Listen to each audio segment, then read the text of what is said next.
We're here this afternoon at the Diamond Centre in Surrey, which is an RDA riding centre, and we're here because Maz was the winner of the Christmas Cracker competition. So part of that, as well as lots of other things, was for us to come and have a visit.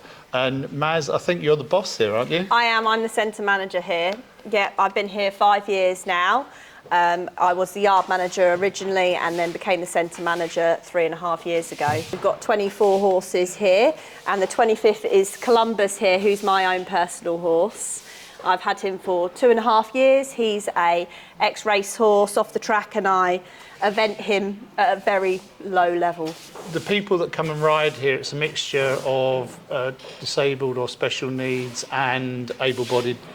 So we are 95% disabled, physical and learning disabilities, and then we have a 5% of non-disabled riders that pay sort of what you would call full price for riding lessons to try and help fund this place, really. That's the initiative behind having those extra, and it helps keep the horses a little bit fitter as well, and helps us, the staff and I, in schooling them too. How many permanent staff have you got? So I've got 6 yard staff, and then there's 12 of us total on the books, including cleaner, handyman, and office staff as well. So a lot more office administrative work that goes on here than would be in a standard riding school. Okay, and a lot of volunteers? 300 volunteers, 300. Wow. So some give 1 hour a week, some come multiple days a week.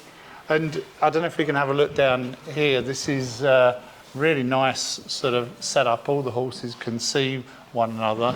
It's actually nicely ventilated, and I think this leads down to one of the indoor arenas. How many indoor arenas have you got? So I've got 2 indoor arenas and 1 outdoor arena here, and about 60 acres. So we're very lucky in Surrey to have that many acres. Oh, that's a lot of space, isn't it, Yeah. for being so close to London? Yeah. And I mean, all the horses seem very chilled. Obviously, you select them quite carefully. I do.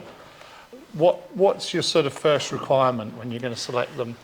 I don't really have one, in that I just have a bit of a feeling. I've been buying horses for riding schools for a number of years, and for me it's just general temperament. I don't mind if it's green. I'm happy to train and do some work, but a good, just general nice person. In any riding school, I guess it's the same thing as matching. Some riders are going to have much more ability than others. Just because you've got a disabled rider or a rider with learning difficulties doesn't mean they're not going to be able to ride a slightly more lively horse, does it? Totally, and we are lucky enough that we've got riders that will be going to the RDA National Championships this weekend, and I've got people competing in the show jumping, so they walk, trot, canter, and are jumping 70 centimetres. So you do need a horse that's got a bit of something about itself to be able to go in that main ring at Hartpury.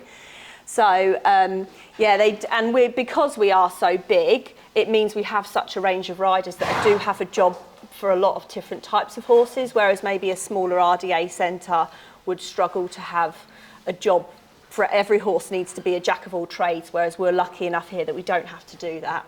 And you've got quite a range of horses. Yeah, perhaps we could. Yeah, we can talk to Guinness. Guinness actually was the first horse I ever purchased for Diamond. He actually does RDA show jumping and would do dressage as well. And obviously the biggest joke is if you turn him upside down, he looks like a pint of Guinness. I mean, in terms of how much work they're expected to do, what would their work schedule be? So I have a max of 10 hours a week and 3 hours a day, but they would rarely hit that. And obviously they wouldn't hit 3 hours every day of the week because they would go over 10.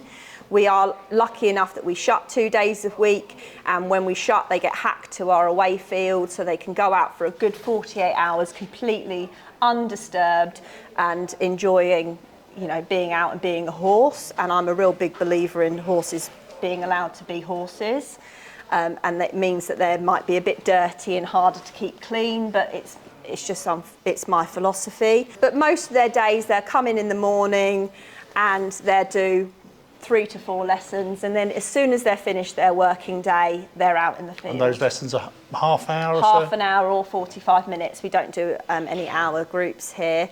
And all that 10 hours includes any staff schooling, any non-disabled lessons as well. So that's not pure RDA, that is everything that horse does. And they've all got ad lib forage. Yes. What's really interesting is quite a lot of them have got straw. Yes. Which is, we've just done a big thing on straw. I'm a big fan of feeding straw. Yeah. Of course, still here, a lot of people go, oh, you mustn't feed straw, causes colic, causes choke. I mean, you've got a lot of horses on straw. Do you don't see those problems? No problems with choke, colic. We have haylage here as well. We've got a steamer to steam hay. Some of them might go down to like a straw hay mix, and we mix it, so we don't just put it in each side of the hay net because they're too clever for that. But so we mix it up, and they've got a mix, so it's 50-50. So there's like that halfway gap if I don't want to feed pure straw, but they're not really of a weight that I want them to have hay, they get a mix as well. Perhaps we could go and have a look at the indoor school.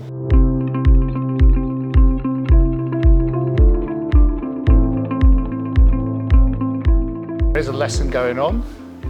The horse we just saw, the biggest Delilah, one. yeah. And Delilah, what a great name. So she weighs 750 kilograms. We do have a weigh bridge here, we're very lucky.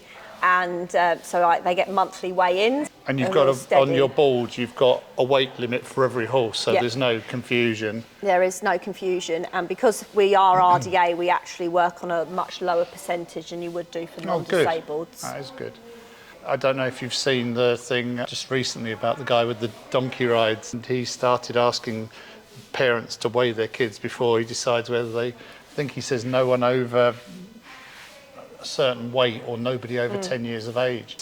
It's kind of really divided people because it's sort of upset a lot of people saying, well, my child wants to ride. But what he's saying is, he's not saying your child can't ride, he's just saying my animals are not big enough for your child.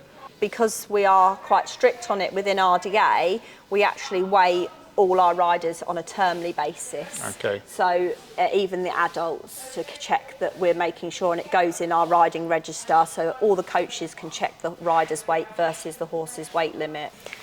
Sounds like you're doing everything you possibly can to try and manage what is a really tricky thing, because nobody wants to upset a rider, do they? And at the end of the day, what we always say is the horses, if the horse's welfare is first and foremost, because if the horses aren't here, we can't do the magic work we do. My standing line is they are the therapy, we're just the facilitators in that therapy. So it's important that we keep their welfare at the forefront of our mind all the time.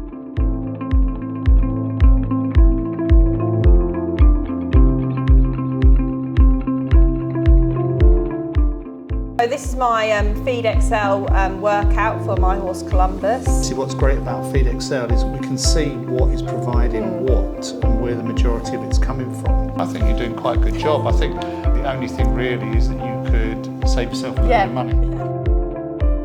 Very forage based, alpha A pellets which we soak, linseed, balancer, and then in the other one is the sugar bee and chaff. All looks good. So that's our day here with Maz at the RDA Centre, the Diamond Centre. We've talked to Maz a bit about her horse, Columbus, this is her horse, and diet, and I'm hoping we've saved Maz a bit of money. And then we've had a chat with your staff, and we've seen around the centre, which is fantastic. I can't believe there's such a massive centre here just on the outskirts of London. And I think we're going to try and come back and maybe do something. Yeah.